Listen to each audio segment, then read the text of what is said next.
So ang tituro ko sa inyo is specifically NFT minting with the usage of Candy Machine ni Metaplex. Now, ang ituturo ko is the token metadata standard. Hindi siya yung core standard na bago. Ituturo ko specifically token metadata standard, which is still supported naman ni Metaplex. And ito kasi yung pinakamadaling way na makapag-create ng NFTs or ng NFT collection kay Solana. So may mga prerequisites na kailangan, syempre. So ang prerequisites is usually is Node, Solana CLI, then any kind of wallet or Solana wallet na extension sa browser nyo. Then ito, pinaka-importante, Sugar, ito yung gagamitin natin to deploy a Candy Machine, and ito yung gagamitin natin to add yung mga basically anything related to Candy Machine. At syempre, NPM or PNPM, preferred PNPM. For ano, for package matching. So, ayun. So, first up siguro, after nyo makuha yung pinaka prerequisites na na-mention ko, I can provide naman ng mga links if may gusto mag-code lang. Pero yung sa Sugar, ito yung Sugar. So, provide ko na lang dito sa Zoom natin para may chat. So, dyan, para kung gusto niyo install na si Sugar, makapag-code na lang. Pero dyan, nandiyan na yung guide to install. Ayan. So, after nun, may prerequisites. So, let's start building our collection. So, ito din, may sample assets na ako dito. Meron din provided na sample assets si Metaplex. So, basically, a list of, sabihin na, paano lang siya? Talagang list of images na nag-sequentially na from basically zero to n.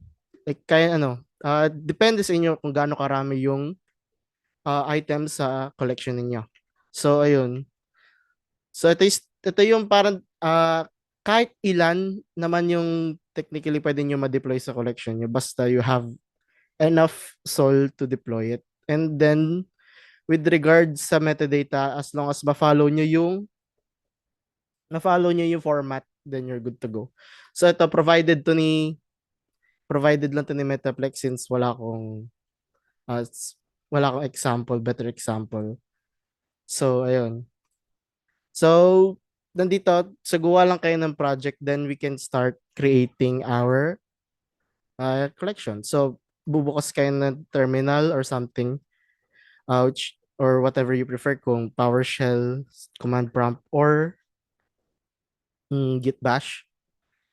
And then, from there, if you have already Sugar installed, pwede nyo naman ma-check yan. Pag using the Sugar command, yung ma-check nyo kung goods. Pero, okay. So first, siguro is create muna tayo ng wallet or ng wallet. So, ito may command na rin ako dito kasi naka-prepare to create a wallet. So, ito lang siya. Gagawa lang siya ng wallet.json which contains the key pair, yung public key and private key. So, ayun siya. Makikreate lang niya yung pinaka-account mo or pinaka-account na ipagsustara natin ng Candy Machine. So, ito yung public key natin. Then, the next is yung key-config. So, isiset natin naman, since na-mention ko ni prerequisite rin is yung Solana CLI, isiset rin naman natin itong wallet na to sa ating config. So, right now, ang Solana config ko ay with this mga RPC URLs and then yung key path. So, ito yung minention kong key path. So, itong RPC URL, you could use any providers naman, QuickNode, Helios, or to Alchemy yung gamit ko right now. So, and kahit alin naman pwede gamitin nyo as long as may way to connect to the blockchain. So, ngayon, isa-set nyo. Ito kasi meron ako dito, pero hindi to directly nagko-contain ito. Kasi ano pa siya? Relative directory, I forgot. Pero yun. So, isa-set natin yung configuration to point to this wallet.json. So, gusto ko lang of config set dash. Oops.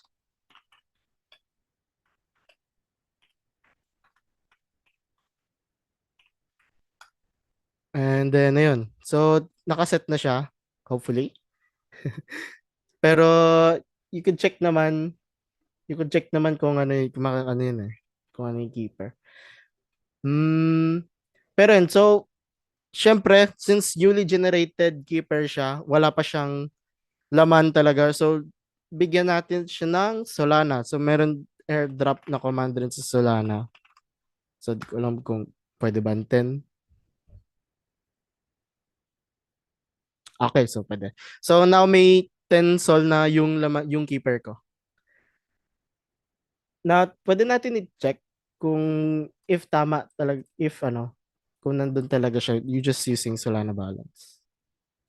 Tapos yun, na meron na siya. So next is, yung naka-prepare na yung, again, naka-prepare na yung assets natin. Naka-prepare na yung assets natin. So ito, sample yung assets niya. I forgot to mention, meron rin ditong optional na collection, collection JSON, collection PNG. Pero ano lang siya, to create an on-chain collection automatically. So para ina-allow niya si Sugar mag-create ng collection automatically sa on-chain. And the next suppose is yun, gagawa na tayo mismo ng um gagawa na tayo ng configuration ni Candy Machine. So since naka-PowerShell ako, hindi ko entirely alam yung command a to create a file. So git bash muna ako dito. So ayan. So itong config na to, dito maglalaman lahat ng pinaka ano nyo, configuration ni Candy Machine. So uh, meron na kasi pinaka boilerplate yung configuration. So ito siya. So explain ko lang siguro tong na mabilisan. So ito yung NFTs na number of NFTs na isa-store mo dun sa Candy Machine, tapos ito yung symbol na gusto mo para dun sa NFT nyo. Tapos itong is sequential. Ito yung mag-say if yung per mint ba ng NFT is in order. Like if nag-mint ka one now, tapos yung sunod two, or gusto mo randomized or makukuha mo sa per mint. Then dito, yung wallet address, isa-set natin dito. So yung shares basically yung parang hatian. Kasi you could put multiple creators, you can put multiple address, then i-distribute niya yung share between those addresses. Tapos itong guards, I'll explain this later, pero itong guards is for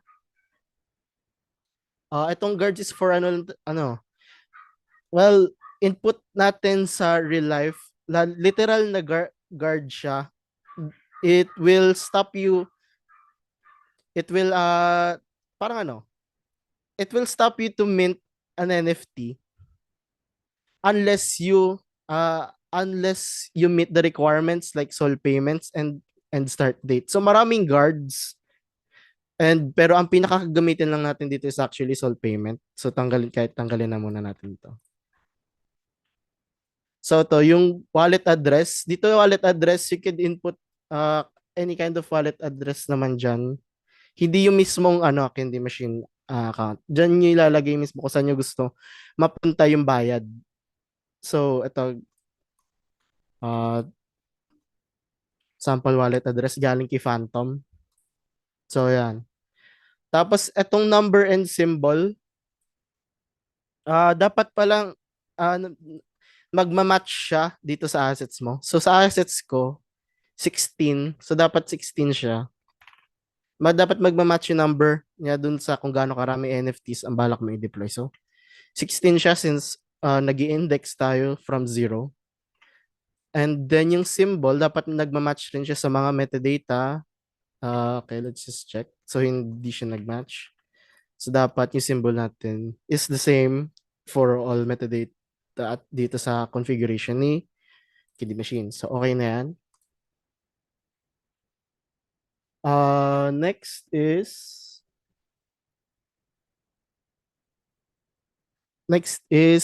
pwede na natin i-check kung tama yung configuration natin. So, sugar validate.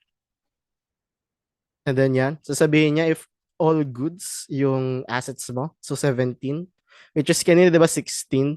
Yung mismong NFTs mo plus yung collection. And then, at then, ito na yung exciting part. So, dito na natin i-upload yung assets natin. So, once sugar upload, dito natin i-upload yung or isa-store yung at isa-store natin yung mismong NFTs natin or rather NFT data natin. So ito, since deprecated na daw pero it should still work kasi technically hindi mo na kailangan i-input sige, pakita ko example. So si technically hindi mo na kailangan to input pero ito kasi nasa ano ni yung sample asset. So hindi mo na to kailangan daw i-input since deprecated na. It all can be done within the configuration. So yun, uploaded na siya. So all goods na siya. And then sugar deploy. So ayan na mismo. That's honestly it. Ayan na mismo. Nakagawa ka na ng candy machine mo. And then wait lang natin for a few seconds. So ito na yun mismo yung candy machine mo. And then nandyan na mismo lahat nung data lahat ng data ng NFTs mo naka-store na dito. And you can only and then an NFT will only become an NFT once it is minted from a candy machine. So it's not yet an NFT unless you mint it. Uh, you could think of something like that. Pero ayun, basically ayun na siya. Naka-deploy na yung pinaka candy machine niya and you can verify it by using Sugar Verify. So yan. So check natin yung natin candy machine. So ito na siya. Nakikita natin sa Solanize. So yan. So candy machine, then yung related accounts, and then ito yung collection mint. So yan. So NFT collection na siya. So ito yung pinaka collection NFT. So parang NFT rin siya but in a sense na it contains all of the data. So ayun. So dito pwede nyo ma-check lahat ng info regarding. So ayun. So okay na siya. Technically okay na siya. Tapos na siya. Andiyan na yung candy machine nyo. Now how do we exactly mint it? So how do we exactly mint an NFT from this candy machine? So you could use you could create your own minting dApp, which I'll show you later. Pero you can also use Candy Blinks which creates blink for you. Kailangan mo lang doon candy machine and then gagawan ka na mismo ng blink na pwede mo i-share through X. Uy, free publicity. So yun. So gagawa na tayo mismo nung pinaka web application niya. So eto kasi gumawa na ako ng scaffolding or parang boilerplate ng pero ang ginawa ko lang dito is ito yung the usual na gumawa ko ng wallet. So wait, pakita ko sa inyo.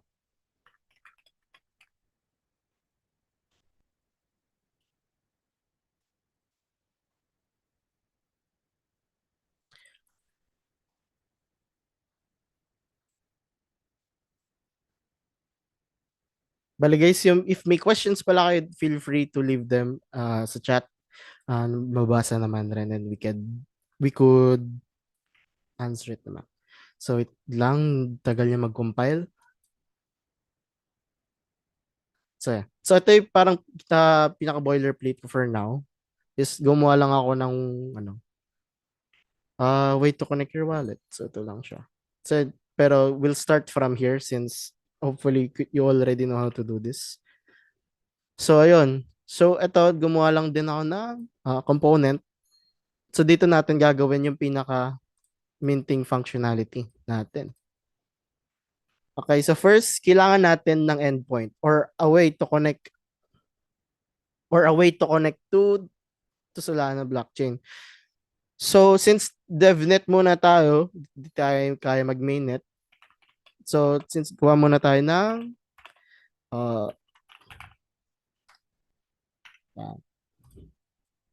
ng ng endpoint to DevNet, and then yung Candy Machine address natin ilagay na rin natin dito. So kunin natin dun sa sugar kanina. Ito.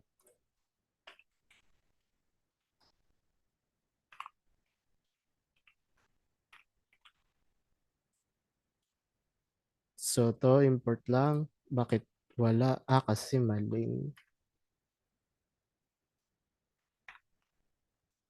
Ah, bakit ayaw niya? Did you mean public key?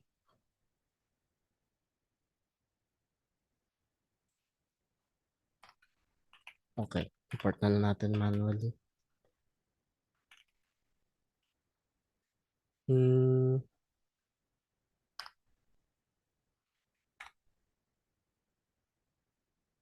Ba't tayo tanggapin? Did you mean? Kasi hindi siya yung public key, not from Solana Web3.js, but from Umi. From Umi siya. So, dapat from Umi. So, ito pala, I forgot, i-provide ko rin pala yung mga packages na required since medyo marami siya eh. Medyo maraming packages siya. So, ilalagay ko na lang sa chat yung mga packages na kailangan.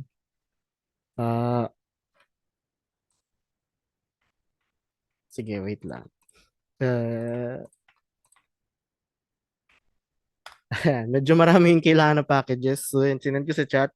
So, basically, andyan lahat ng packages ni Metaplex with regards to Umen. Then, yung mga ano nila, MPL token metadata, toolbox, or in Candy Machine. Candy Machine. So, yun. Kailangan nyo install yan through PNPMI or any package manager na prefer nyo. So, yun. Kailangan rin natin gumawa ng treasury or yung treasury is yung kung saan nyo gusto mapunta, kung saan nyo gusto mapunta yung ano, siguro payment ng permit ninyo. So, let's just do the same thing dito. So, ito yung gusto ko, ano, yung kaninang nakita ko regards to creation. Oops. So, ayun, next is gagawa tayo ng wait, check. I forgot about this, pero boilerplate lang din to. Siyempre, kuha tayo instance na ating wallet. And then, gagawa tayo ng instance ni Umi. So, si Umi is a JavaScript framework lang siya na ginawa ni Metaplex para mapadali ang buhay natin. So, const Umi. Then, gagawin natin siya memoized. So, return create Umi. Pasensya, ang daming nangyayari. Ang dami ko extensions. So, dito is yung endpoint natin. If i-feed natin sa kanya endpoint, then use yung wallet adapter identity wallet. So, import lang rin natin to. Bakit hindi siya na auto-import?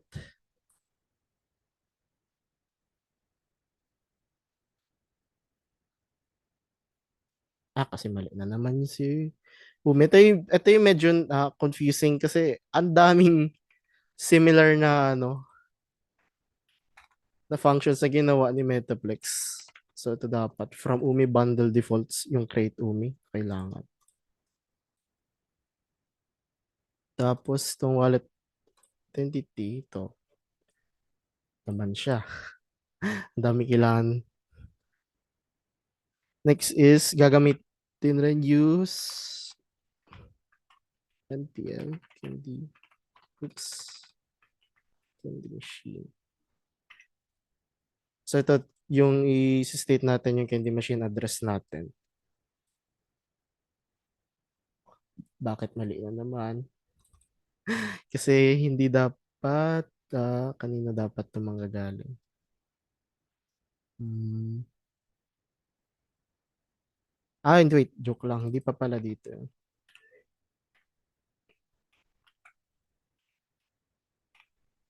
So dito naman is, gagamitin natin, since yung standard natin is token metadata, gagamitin natin yung package ni Metaplex for token metadata. Dalawa siya, yung isa core, dito naman token metadata. So, well, token. Yeah. Property uses method. Hindi. Kasi, wala. Dito sa labas.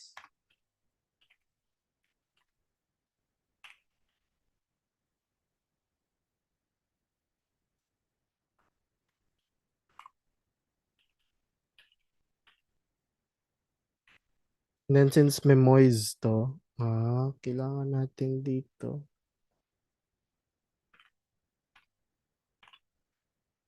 Yeah. So ito na pinaka yung umi instance natin. And the next is gagawin na natin yung pinaka function niya to mint.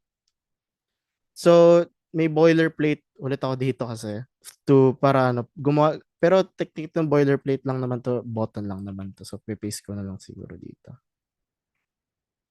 So ito, di pa tanggalin ko muna ito. Pero button lang naman siya. Yan, button lang. Pero wala pang ginagawa yan since wala pa tayong nilalagay na functionality to it. So, yun. Gagawa na tayo ng... So, yun gagawin na natin now is yung pinaka-function niya. So, okay. So, const on click use callback. Yan, so, ito. So, check muna natin if meron wallet key or wala. And the next is... ayusin ko muna. Saglit yan. Ano? Oopsie. Ito yung problema ko pag magamit na ano.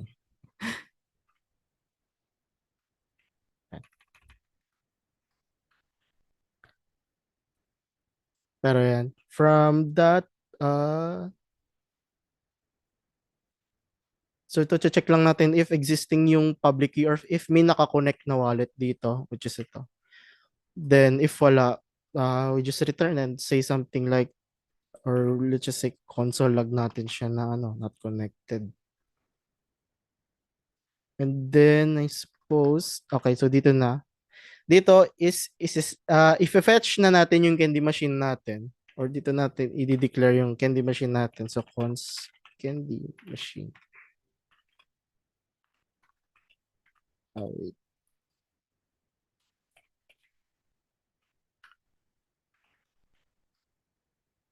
So ito, so ang i-feed lang, kailangan niya two arguments which is one yung instance natin. And the next is yung candy machine address natin. So ayan siya. So ito na yung pinaka candy machine declaration natin. And then next is yung candy guard. Actually, may nalimutan ako palang i-provide. Hindi natin na-add si candy guard kay or di natin nalagyan ng candy guard yung ating candy machine. So, basically, yung pag-add lang ng candy guard, since dun sa config.json natin kanina, which is, okay, so nandito kasi guards. So, since bigay naman natin yung properties ng candy guards na gusto natin dito. So, ang gagawin na lang natin is itong simple command na sugar guard add. Now, ang mangyayari dito is malilipat yung mint authority over to the candy guard. So, ayan. So, now, kapag nag-mint tayo from the candy machine, dapat meron we must at least pay 0.01 plus minting fees. And then, ayun. So, next is, since naglagay na tayong candy guard, kailangan rin natin siya kunin. Mm, candy guard. So, same din. Kailangan natin i-feed. Oops, bakit? I-feed yung Umi instance and then yung candy machine address. Actually, no. Kailangan natin ibigay sa kanya yung mint authority. Candy machine dot mint authority. Kasi ito yung, kasi nalipat na yung mint authority from candy machine, from the candy machine to the candy guard. So now, okay, so dito na natin yung part na bubuuin natin yung pinaka-transaction niya. So, const. Okay, so kailangan pa pala natin gumawa ng signer, which is itong NFT mint signer. Kailangan natin gumawa ng signer. Since dalawa ang kailangan mag-sign dun sa transaction. So, generate signer tayo. Oops. Mag-generate signer tayo with feeding it the Umi instance.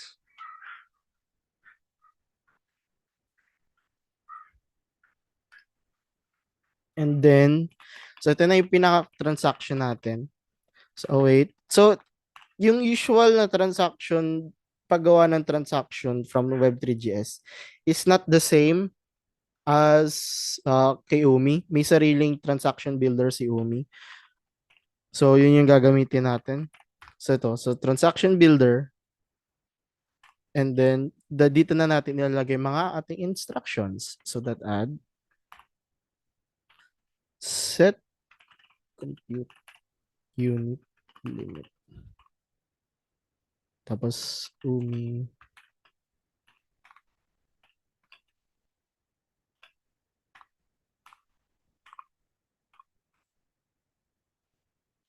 So, bakit wala na naman? Added set compute unit limit. So, from Metaplex Toolbox naman to. Kasi daming imports talaga. So, next is mag-add naman tayo ng isa pang instruction, which is i-add na natin mismo yung mint instruction natin, which is mint v2. Ito from candy machine. So, tama ba to? Pakaiba na naman kasi at ang daming. So, dapat kay MPL candy machine siya. Okay. Okay. Tama. So, mint v2, then if i-feed natin sa kanya yung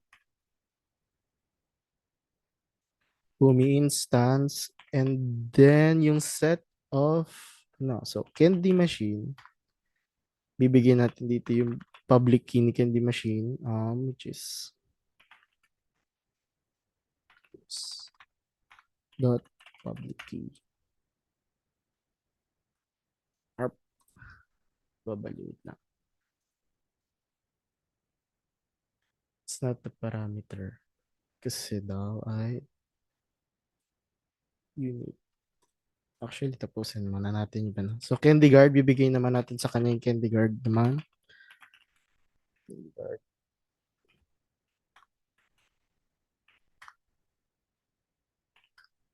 Next, yung ginawa nating signer, which is yung NFT mint. And then, collection mint, naman ibibigay rin natin, which is provided by the candy machine instance rin na ginawa natin, collection mint. And then, yung update authority. Collection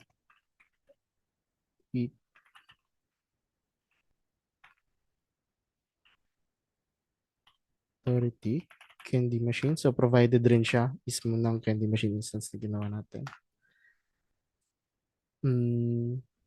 Oops.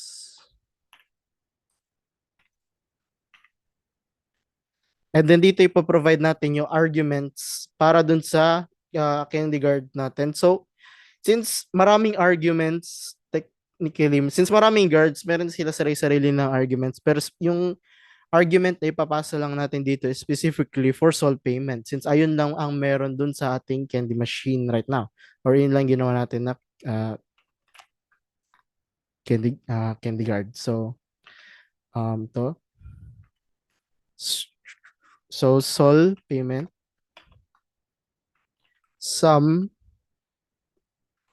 Tapos dito natin ipapasok yung pinaka-argument kasi ni solve payment na argument is need natin ipasa sa kanya yung treasury or kung saan pupunta yung pinaka bayad ninyo. So destination treasury. Yan.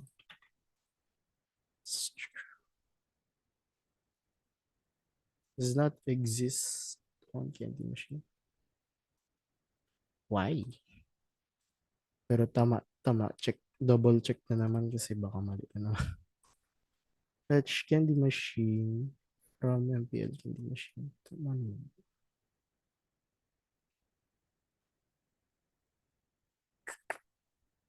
So, meron kasi ako tinitingnan rin na guide since di ko siya medyo, di ko siya medyo. Okay, so actually mali yung pagkuha natin ng candy guard eh. So, dapat save fetch pala. So, update lang natin to. Pero bakit ayaw nitong tanggapin yung ating yung update authority?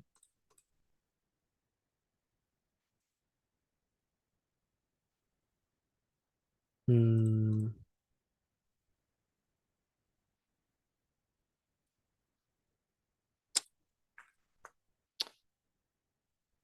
Okay, actually, let's just proceed muna kasi hindi ko pa siya alam kung sa bakit di siya nag-exist pero dapat meron siya since provide naman yung iba. Or pwede ko naman check. Meet groups.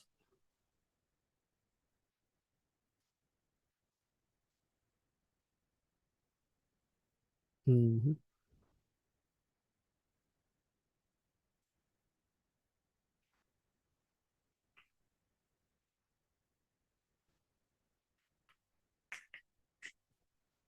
Actually, pasa muna natin dito para mawala yung error na to.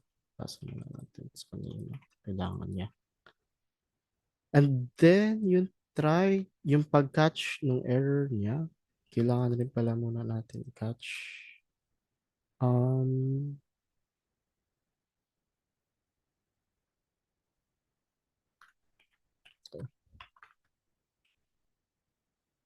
catch.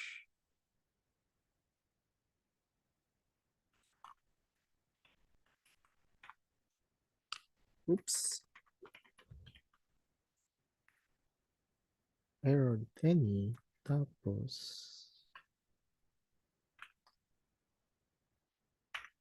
so ito. Weird na hindi niya to tinatanggap talaga. Pero I'll double check na lang dun sa ano. Kasi it's supposed to be not collection update authority. Dapat candy machine authority. Authority. Authority lang pala dapat. Okay, so there. So ngayon, since ito na buo na yung transaction natin, so how do we send it to the blockchain? So, kailangan natin muna siya. Okay, so let's create a signature. Signature. Then wait. Tapos ito, transaction dot send and confirm. So ito na yung pinaka isasend niya yung transaction to the blockchain para i-confirm at i-validate. And then if i-feed natin dito again yung OMI instance and then check natin yung nating commitment which is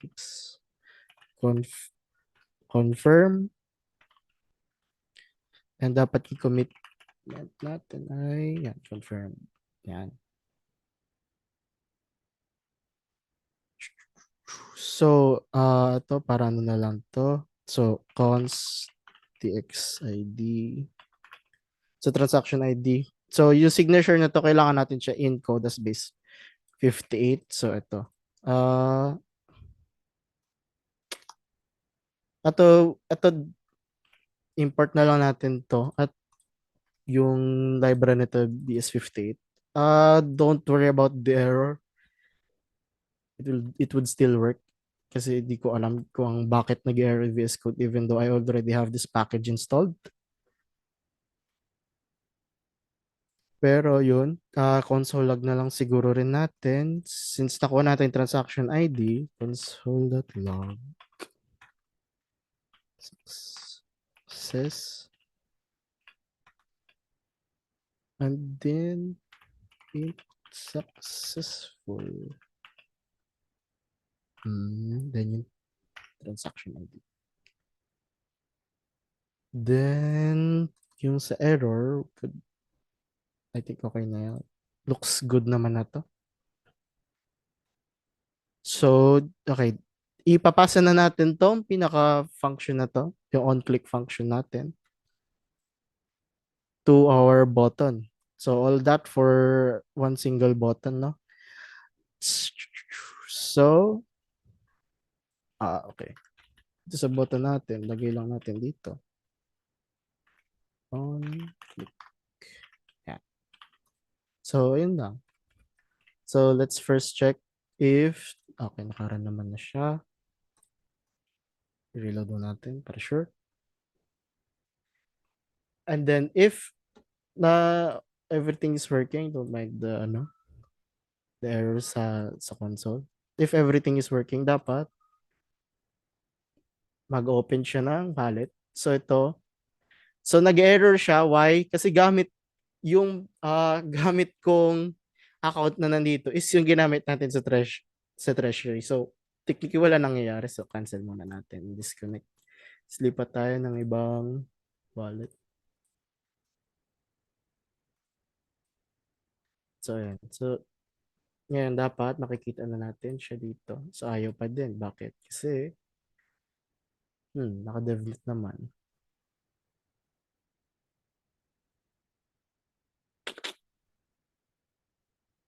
Actually, wait.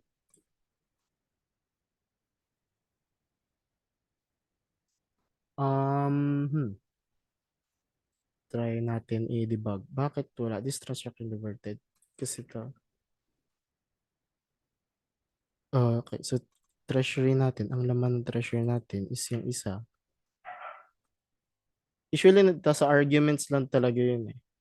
Na mint arguments. Pero ito, naka-develop naman tayo. And then, double check ko lang kapag tama. Hindi machine address. Tama.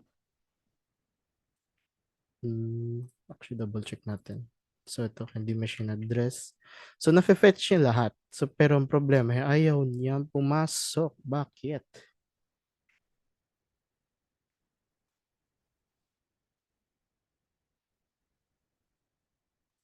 Wait, check natin. Transaction submitted.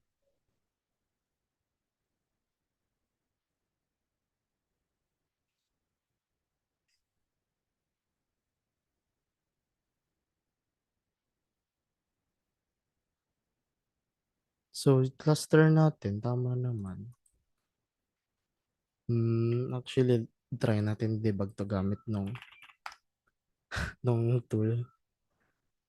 Kaso ang tagal yung mag-load. So, ito guys, free publicity ulit. So, ito tool na to is technically hindi nyo na kailangan gawin lahat ng pinakita ko. Enter nyo na lang dito. And then supposedly, meron na kayong Candy Machine Blink. Which is, so pag dito hindi gumana, ibig sabihin may ginawa. Ako mali sa pag-deploy ng Candy Machine. Supposedly, sana hindi. Bakit ang tagal mag-load? Wait a second. Tagal na mag-load. Tira.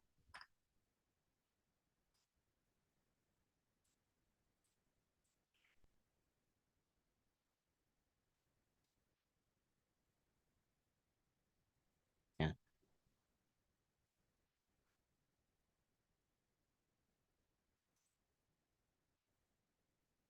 Kaso mukhang nagloloko.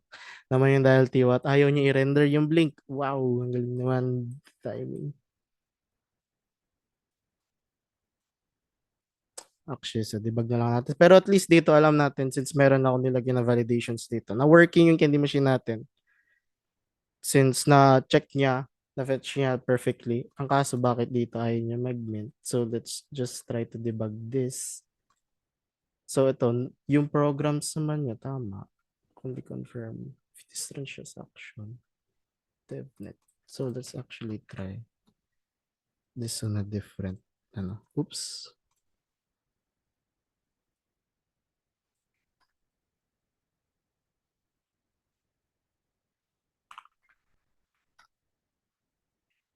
Okay. Okay, so may mali talaga, which I don't know why. Pero since from the steps na ginawa ko, since tama naman lahat, or actually check na lang natin. So, kopyahin ko na lang siguro yung sa pinaka um,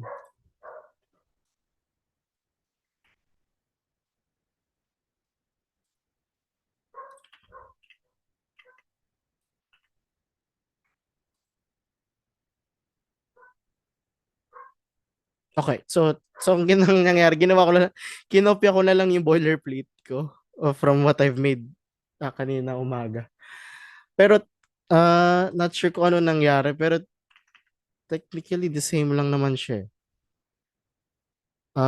Let's put in yung baguhin natin, Candy Machine ID.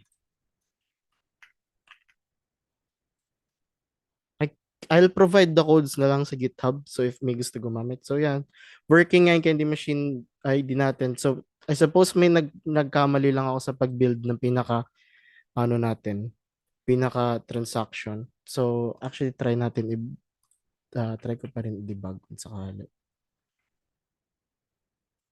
Pero from what I could see, so meron naman tayo dito nakuha naman natin. Na-fetch natin sila. Allow the authority. Nag-generate ng assigner. Compute units. Admin v2. May pinas natin. Candy Machine public. And then NFT mint. Collection mint. Candy Machine collection mint. Collection update authority.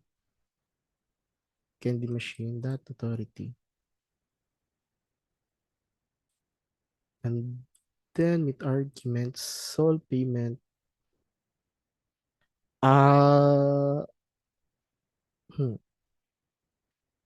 Destination treasury.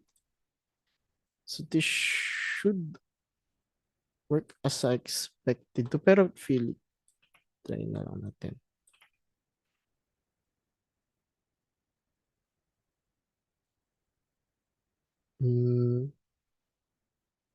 So for this should work as I expected to naman. I don't know why, bakit. Or baka may mali na naman ako na import.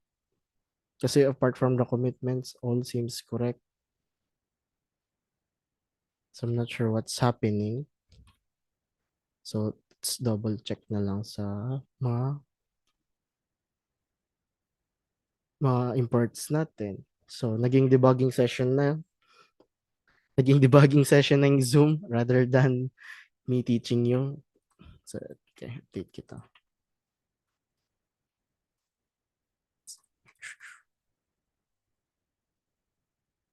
Nyek. Bakit kaya? Kasi same na same lang siya. I'll double check ko na. Cluster API URL, endpoint, pasok yung endpoint, wallet, which is this. Not entirely sure ano nangyari. So, siguro nga, pakita ko na lang sa inyo kung technically ano mangyari dapat. So, okay. So, boilerplate ko lang to. And then, ipasa natin yung Candy Machine ID ulit natin.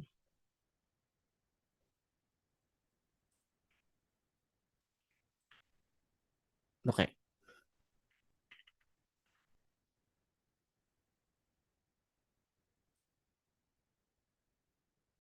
Okay, so to dapat in theory this should work na. So ito, now bakit 0.03 yung payment niya? Which ang naman ang sinet naman natin na price is 0.01. So, saan nanggaling 0.02197? Well, that is the overhead cost or yung pinakadagdag na cost ni Metaplex sa paggamit ng service nila. So, yun yung parang way na pambayad nila ng rent fees nila, your maintenance fees, ganun. So, it's a good thing to keep in mind na if gagamit kayo ng services ni Metaplex is that you would have to pay extra for using their services. Pero not entirely if you are the creator or ikaw gumawa ng candy machine na kayo ang magbabayad, but yung users nyo or yung minters nyo. So, once we confirm this transaction, oops, you could check dito na, okay, ito pa. Catch the transact, call it and get logs. Bakit tagal? Ay, black hash. So baka ganun yung error kasi di natin naglagay ng black hash. Pero, wait, pakita ko sa inyo. Ito.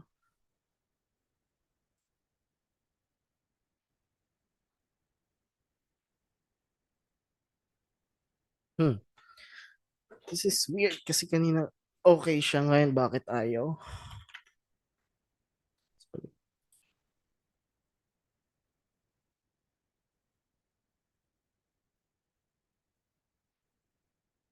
So, ngayon dito gumana siya. Same lang. Magkaiba lang ng wallets pero dito gumana siya. Kaya, ewan ko kung ano nangyayari. Napaka-weird ng behavior. Pero yun, so, ito, mint successful na siya and we can view this directly sa Solana Explorer.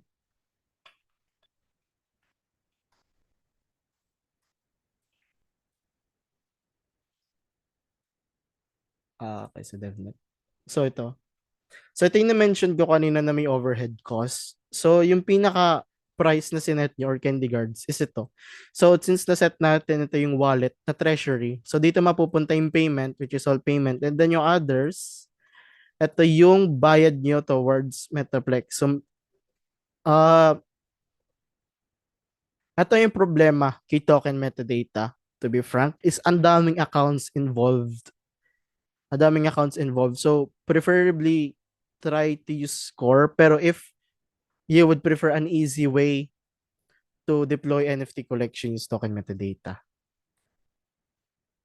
Since nagawa lang naman ng Core, kasi nga dahil sa dami ng, ayan, ang daming accounts. Pero yun. So, dito, ito yung pinaka-transaction natin. And then dito makikita natin yung balance na dagdag, which is yung NFT minted. So, ito yung na-mention ko bakit kanina number 11 agad to. Number 11 agad to kasi yun dun sa config.json natin, sinet natin kanina sa configuration file ng ating candy machine. Itong is sequential. So, if true, nakaset dito, and then pag mint, yung if true yung nakaset sa is sequential, then naka in order yung pag-mint na NFT. So, it's something, kasi when I was trying this out, nalimutan ko about this. And then ayun lang pala siya kung paano siya gawin in order kung paano mag-mint. So, yeah. So, basically, ayun lang yung pinaka-overview on how to create a candy machine. Tapos, kung paano rin gumawa ng minting DApp. And again, kung ayaw nyo gumawa ng minting DApp or anything, pwede na kayo dumiretso sa Candy Blinks sa aking website. Feel free to follow ang aming ex din. Ay, mali. Hindi yan. So, yan. Shameless plug. So, itong project na to, basically, ito yung ginagawa natin yan, pero sinisimplify lang natin yung process. Pero yun, basically, that's it, guys.